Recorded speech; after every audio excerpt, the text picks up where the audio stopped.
Hi, it's me again with Corel Draw Tips and Tricks, and this video is about a macro from Macro Monster. Well, it's going to be a couple of macros.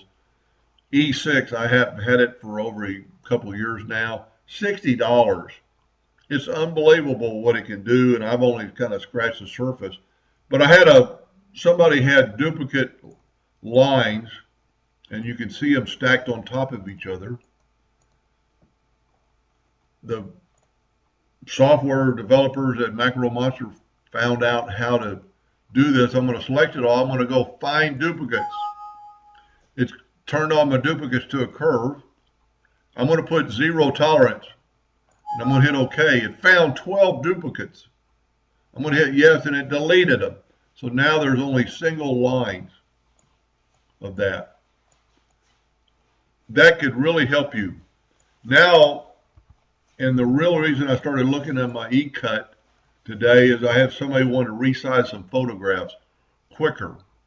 Well, inside of e-cuts, these are included, there's a set size.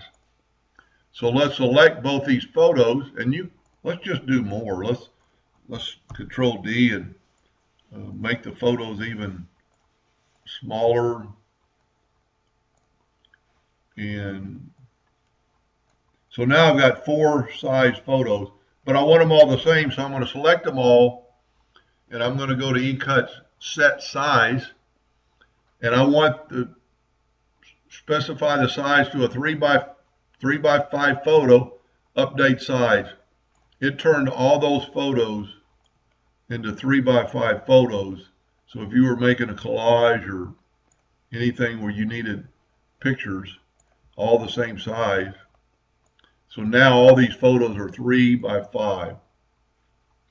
So and I'm not endorsing these people. I just like their software, and it's unbelievable the amount of stuff that's inside that e-cut. Anyway, hope that helped a little bit. Thank you for watching.